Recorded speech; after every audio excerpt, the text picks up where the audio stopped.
Del boom de la construcción a la era de los peones digitales, los mensajeros de globo, como el de la foto, son sobre todo jóvenes que no encuentran trabajo. Cobran entre 3 y 5 euros por recado. Antonio Heredia 12 comentarios. Ver comentarios. Llega al volante de un VTC, es decir, un vehículo de alquiler con conductor, como oficialmente los llaman Uber y Cabify. Ambas firmas operan a través de una red de empresarios que compran vehículos y licencias y buscan conductores, quienes reciben clientes a través de una app. En solo un año, ha cambiado 4 veces de empresario y también de marca, de Uber a Cabify y viceversa, por su descontento con las condiciones. En el primer sitio el sueldo era de 1.050 euros, pero había que facturar 3.600 euros y solo podía gastar un 10% de gasolina. Trabajaba 12 horas y aunque llegaba a los 3.600 de facturación siempre me pasaba con la gasolina. Un mes cobré 700 euros, al siguiente 740, dije, me voy, no puedo quedarme aquí. Relata sus primeros pasos en Uber. Tiene 39 años, esposa y 2 hijos, emigró a España desde Brasil en 2000 y pide que no se muestre su rostro ni su nombre, para no tener problemas con la empresa. Llamémosle Joao. Joao llega a estas páginas en la búsqueda de una persona cuya vida profesional en la última década sirva de hilo conductor para contar cómo era el mercado laboral español en 2008, cómo ha evolucionado en los años siguientes y cuál es su estado de salud hoy, al cumplirse el 10º aniversario de la crisis. La trayectoria de Joao encaja perfectamente en el análisis grueso de lo sucedido que elaboran los expertos. Inmigró a España en los años de bonanza y se empleó en el sector de la construcción, pero la explosión de la burbuja inmobiliaria lo arrojó al desempleo, y 10 años después aún no ha reconducido su vida laboral. La única salida que ha encontrado es como conductor a través de las controvertidas apps y plataformas digitales, inexistentes en aquel 2008 y acusadas de ser uno de los principales focos de precariedad laboral en la actualidad. Los mensajeros en bicicleta de Deliveroo o Globo, los conductores de Uber o Cabify o los albañiles que se ofrecen para chapuzas a través de Tasky o Jobin, quienes trabajan sin relación contractual con la empresa y, por tanto, escasean sus derechos laborales. Los sindicatos se refieren a este gremio emergente como el feudalismo digital, y a los trabajadores como Joao como peones digitales. Miremos primero por el espejo retrovisor del Uber de Joao y regresemos a la antesala de la crisis. En 2007 el primer iPhone acaba de salir al mercado y la posibilidad de pedir un vehículo con conductor mediante una app en móvil es una entelequia. El pocero desayuna pan Bimbo con caviar mientras levanta una ciudad seseña, Toledo, en medio de la nada. 920.000 inmigrantes llegan ese año a España atraídos por la enorme demanda de trabajo de proyectos urbanísticos como el suyo. Joao fue los pioneros, aterrizó en Madrid en julio de 2000, cuando se iniciaban 600.000 casas al año. Llegué a las 6 de la mañana y a las 10 ya estaba lijando la pared en la obra de una vivienda, cuenta. Da fe de la voracidad con la que el sector de la construcción absorbía entonces mano de obra la economista Sara de la Rica, catedrática de Economía de la UPV-EHU y de la Fundación Fedea. En 2008 el mercado laboral español llegó a tener 20 millones de personas empleadas. Había absorbido en 8 años desde 2005 millones de personas provenientes fundamentalmente de Marruecos, de América Latina y de Rumanía y Bulgaria. El PIB crecía con fuerza y el mercado laboral también. La radiografía de esta aparentemente idílica situación previa a la crisis es la siguiente: 20.620.000 ocupados en el último trimestre de 2007, récord histórico de los últimos 30 años, y una tasa de paro del 8,57%. La economía doméstica de Joao era igual de saludable, trabajaba como pintor y con las horas extras ganaba 2,000 a 2,100 euros al mes, cuenta. La caída de Lehman Brothers, 15 de septiembre de 2008, cambia radicalmente esta situación, explica De la Rica. La burbuja inmobiliaria se explota y ello arrasa en primer lugar el sector de la construcción. Más de 2 millones de empleos se pierden en los primeros años de la crisis en este sector. En total desaparecen 4 millones de empleos, había 2.679.500 personas trabajando en la construcción antes de la crisis, hoy son 1.151.900. Entre los despedidos, Joao, quien, sin embargo, encontró una oportunidad en el apocalíptico panorama. Me hice autónomo y comencé a enviarles la mudanza por container a los brasileños que se marchaban. Entre 2012 y 2015 calcula que envió unos 500 containers, el 85% llenos con las pertenencias de los compatriotas que retornaban por la crisis. Según el INE, entre 2008 y 2012, 1.300.000 extranjeros se dieron baja en el padrón y se marcharon de España. Entrado 2015, a Joao se le agotó el negocio justo cuando los indicadores económicos comenzaban a dibujar líneas ascendentes.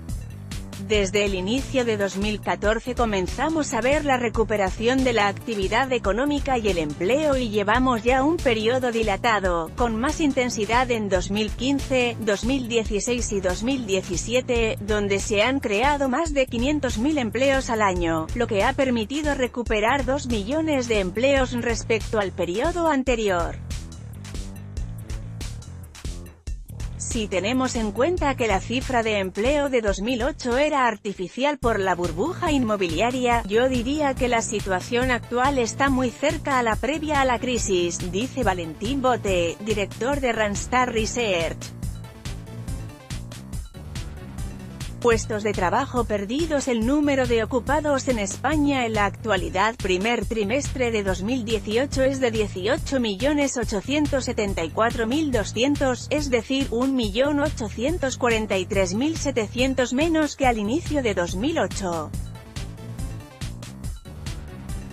Y la tasa de paro alcanza el 16,74%, prácticamente el doble que a finales de 2007.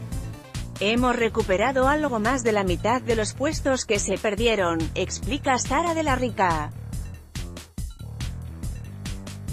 Sin embargo, se han producido cambios profundos. En primer lugar, muchos trabajadores de la construcción que perdieron su trabajo se han cronificado en el desempleo o han cambiado de sector, teniendo unas condiciones laborales en general muy inferiores. En segundo lugar, aquellos que han sido contratados a partir de 2012 en general lo han hecho bajo una fuerte devaluación salarial y con condiciones más flexibles para el empresario. En tercer lugar, el turismo está tirando con enorme fuerza en nuestro país, y este vuelve a ser un sector que emplea mucha mano de obra poco cualificada. Que las cifras de empleo no hayan alcanzado aún los niveles previos a la crisis no es lo que más preocupa a los expertos, sino que los puestos de trabajo que se han creado son más precarios, mayoritariamente contratos temporales y de jornada parcial y mal pagados. En 2017, se firmaron 19,5 millones de contratos temporales por 1,2 millones de indefinidos. Los trabajadores a tiempo parcial suman hoy 2.814.300 menos 382.100 más que hace una década y aún ha crecido más el número de quienes están en esta situación no por gusto, sino por no haber podido encontrar trabajo a jornada completa, 774.000 en 2008, 1.540.400 ahora. La precariedad es especialmente visible en los empleos que se generan a través de las plataformas digitales. Carlos Gutiérrez es secretario de Juventud y Nuevas Realidades del Trabajo de CCO. Su segunda función Nuevas Realidades del Trabajo se creó hace solo un año precisamente por la necesidad de cubrir a estos recién nacidos peones digitales. Las plataformas llevan pocos años implantadas en muy pocas capitales pero se expanden rápidamente a otras y a todo tipo de tareas. Sus trabajadores, como los riders, los mensajeros en bici o motocicleta, no tienen los derechos que recoge el Estatuto de los Trabajadores porque la plataforma no reconoce relación laboral con ellos. Además, las condiciones mutan de forma muy rápida. La justicia y las organizaciones no vamos a la par de los cambios que se producen en este tipo de entornos laborales. Solo en los últimos meses el número de las licencias VTC concedidas por las comunidades autónomas a Uber y Cabify han aumentado un 37,2% pasando de 7.821 en mayo a 10.731 en agosto. El incremento ha recrudecido la guerra con el sector de taxi que ha llevado a cabo recientemente una huelga en plena operación de salida de vacaciones. La primera sentencia judicial que da la razón a los peones digitales la emitió este junio el Juzgado de lo Social número 6 de Valencia al considerar improcedente el despido de un rider de Deliveroo y estimar que en realidad era un trabajador por cuenta ajena. El denunciante se llama Víctor Sánchez y tiene 28 años, los riders son mayoritariamente jóvenes como él. En su franja de edad de 25 a 29 años, antes de la crisis el desempleo se situaba por debajo del 10% mientras que actualmente está en el 21,7%. Los jóvenes y los trabajadores poco cualificados, sobre todo los mayores de 40 años, son los colectivos más vulnerables del mercado laboral.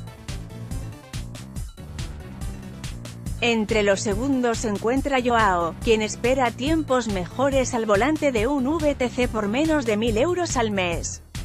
Muchos inmigrantes como yo y gente que se quedó sin trabajo por la crisis que está a unos años de jubilarse y esta es su única opción, dice sobre el perfil de sus colegas de profesión.